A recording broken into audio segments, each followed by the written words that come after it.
Hello, everybody, and welcome to the Tip of the Ice-Burgh podcast, your home for Pittsburgh Penguins news and analysis. The Penguins kicked off this week with a little bit of news as they have placed forward Jesse Puljujarvi on waivers at 2 o'clock Eastern this afternoon, according to Elliot Friedman of Sportsnet. What that basically means is we have 24 hours till we find out whether he cleared waivers and he likely gets sent down to the Wilkes-Barre Scranton Penguins to play a little bit of hockey, or if his time in Pittsburgh is indeed done, which means somebody would have claimed him between now and 2 o'clock on Tuesday afternoon. So what we're going to do here for a couple minutes is talk about what that means for Puljujarvi, what's next for the Penguins, and why they might have made this decision to put him on waivers. First and foremost, when looking at Jesse Puljujarvi this season, 8 points, 3 of those points being goals in 21 games played. And yet he hasn't played since December 7th against the Toronto Maple Leafs. Now, the weird thing about it was, I don't believe that he was playing poorly. In fact, if you stood up and you went back and watched all 21 of the games in which Jesse Puljujarvi played in, I think you'd come away thinking that he performed well in more of them than not. So he wasn't playing poorly, and yet he was taken out of the lineup. Well, that could be for a multitude of reasons, the most of which is, if you go back to December 7th, there were a lot of players coming off of injury that were going to get opportunities in the lineup.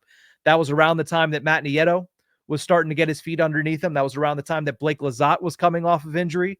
That was around the time that Cody Glass was coming off of the injured list as well. So there was not as many spots available for Jesse Puljujarvi, hence the reason he gets taken out of the lineup. And then, of course, what happens immediately after that? Penguins go on a run.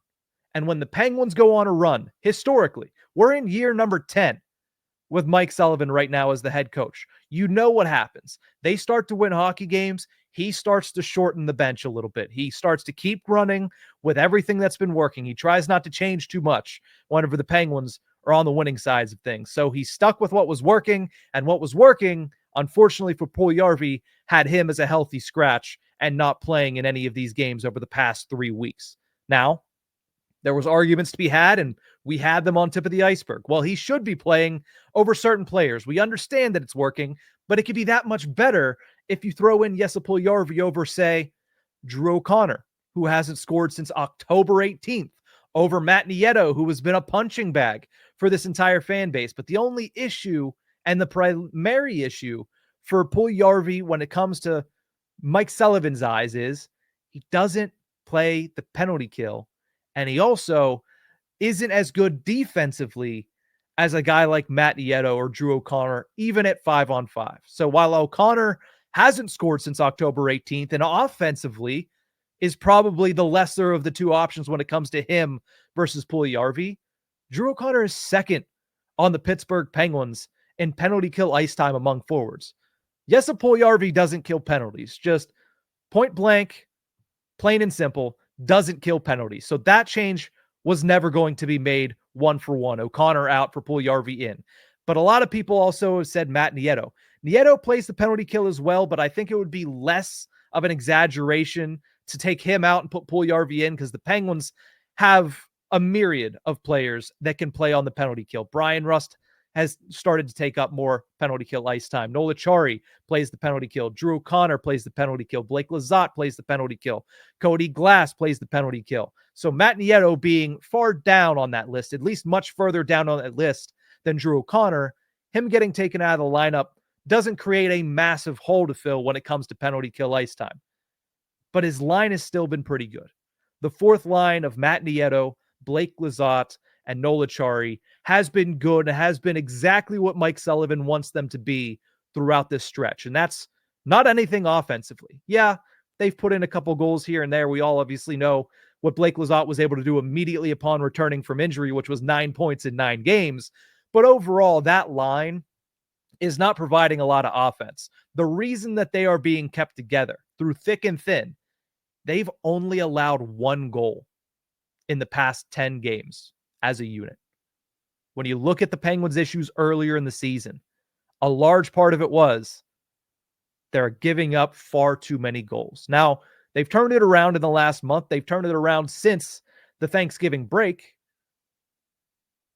And a large reason why is that fourth line has been able to defensively, at the very least, hold their own whenever they're deployed together. So Matt Nieto, that's the reason he's in there, is because him, Achari, and Lizotte are doing a good job of maintaining momentum and not giving up goals when they're out there on the ice, while the other goal scorers on the team are able to get a breather. So that's the reasoning that he hasn't gotten in. Do I agree with it wholeheartedly? No. I would have loved to see Jesse Puljujarvi get another opportunity in the lineup.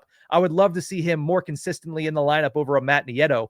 But as of right now, if it isn't broke, Mike Sullivan's not going to try to fix it. And right now, the lineup for the Penguins hasn't been broke because they've been one of the better teams over the past month. So what's next for the Penguins and for Jesse Puljujarvi? Well, the Penguins, they're going to hope he clears. That way they can get him some playing time. He hasn't played in a game, like I mentioned, in over 3 weeks.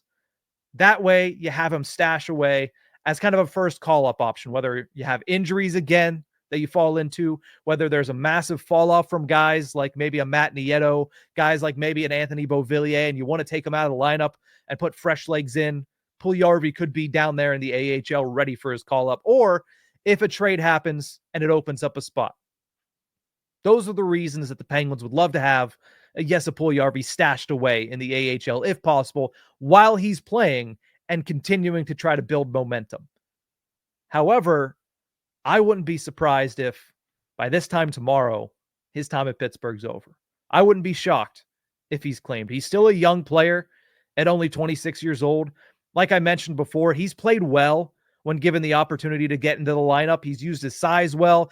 It looks like his skating is getting back to a good level after having that double hip resurfacing surgery and still looking like he was trying to get back to his 100% game last year. It kind of looks like this year that he's starting to get there, but you look at what he is he's a big bottom six forward with high offensive potential, pretty decent defensively, just not as good as a Matt Nieto like we discussed, on a contract year, no less, worth only $800,000. I think this guy's worth the flyer. The Penguins took a flyer on him last year when they were in need of bottom six help. I'd say it worked out. I'd say that he has been good for the Penguins coming off of that surgery, being able to come in and provide good minutes for them.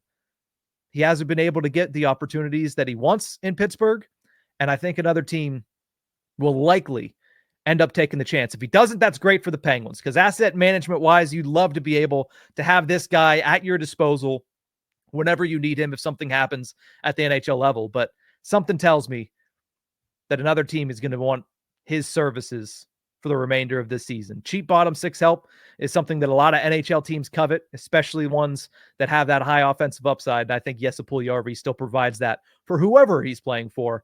And it might just not be the Pittsburgh Penguins or the Wilkes-Barre-Scranton Penguins by the end of this week. But that's going to do it for this episode of the Tip of the Ice-Burgh. Thank you guys so much for tuning into this one. Remember, you can find us on YouTube at Tip of the Ice-Burgh, or you can catch us anywhere you get your podcast from. We'll see you guys next time.